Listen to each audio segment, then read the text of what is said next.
The Court of Public Opinion is a part of the Amateur Radio Network. You're listening to the Court of Public Opinion News Review, and we're going to tackle two other reporters that I've really got to know and like very much, Alex Jones and Christopher Greene. I got a chance to talk to Christopher on a news feed, but that constitutes for this. But I have been... I carefully watch Alex Jones, and I watch so many people throw him under the bus. Totally way off. But now, like, when Alex Jones is right, they're all there. That I don't know where people are always so, that they'll never take anyone's word for it. I don't understand it. But I think one of the things about Alex Jones, I'm going to start there, is that I've always stood back and wondered, like, he talks kind of like a lot of what my dad once said. My dad always was thrown under the bus, but he was always right. And they undermined my dad on a lot of points. Like, he talked about the CFR. He talked about, this is in the 70s, talked about all the things that are happening. He was a computer engineer, and no one ever took him serious. And I think that's kind of what happens with Alex Jones. They don't really take him serious, so he's right, okay? And he's kind of like that he does all the thinking and doing and talking. And I really hope people get this. I don't know anyone that works that hard to get the kind of criticism he does get. Now, on the whole topic of Pizzagate, okay? Because some of us who've been around long enough know this stuff has been going on for a while, okay? Some cases don't go as far as the public. The problem with a news story like that is that could actually hurt the victims than help them. And that's the point why so many people need to back off, because this could actually do more damage and hurt the victims, because these are active cases, okay? And if there's real victims here right now, and you got active cases where parents and family, they need their privacy, the public needs to back off. I mean, really. It's going to start ticking people off, because there's a current case right now regarding children right now that are missing.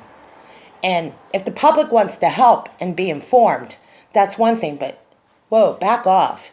When this story becomes about reporters, it's not about news anymore. It's something, people take this way, way too personal and start to personalize this stuff. And they think, well, I have an invested interest in, it's about me, me, me, me. It's never been about the initial story about missing children. I don't know. I don't know how that happens, but it happens.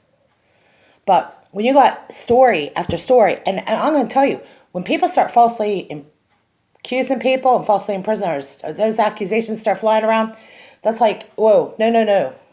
Time out here, because I might not be a football referee here, but a lot of people are dipping into stuff. And I know that this is an issue because it's a public issue. It's a public matter. And when something like that becomes a public issue, it's everybody's concern. That's why you go to your representatives. That's why I would say, if you want to do something to change it, get into an awareness project. Get out there, physically show up.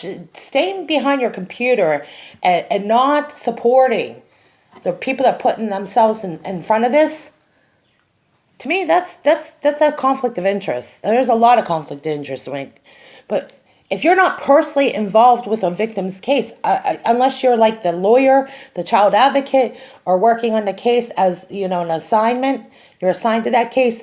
I mean, the public has to kind of back away. That's why when you go to parades and events and there's people in this position, they put security there for a reason. Because some people, they take it way too far. Okay? So there's a security issue here. Just like none of us could walk in without having to go through a metal detector and go into a courthouse. Okay? We can't just go walk in there and say, I'm one of those YouTube reporters, and it doesn't work like that. So when you put your name in front of something and you know that somebody's going to say something, you're putting their job and their career in a disadvantage. And to me, Alex Jones is in a total disadvantage, because at one point he has to make these people happy.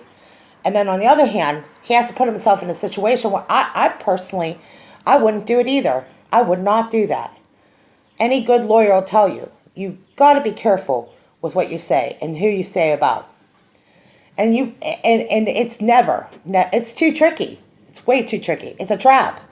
Thank you, Christopher Greene. So that's where I'm going to leave it at. Because to me, Alex Jones, you can't step into it. It doesn't, unfortunately, the world doesn't work the way we want it to work. It works because it's operated by a lot of legalism, a lot of PC crap, not of our own doing.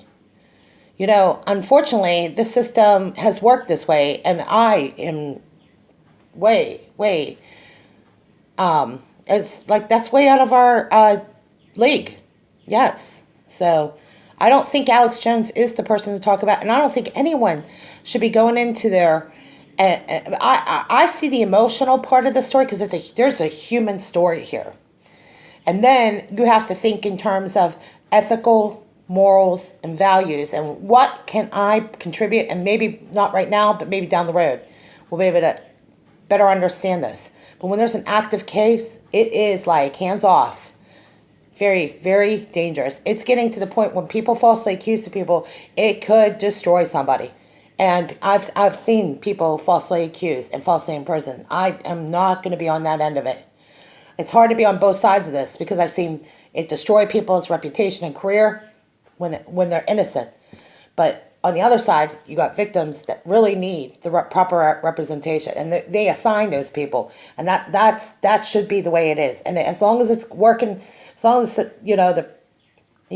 I would be totally remiss to go against what I know my better judgment is, and you just gotta really be cautious.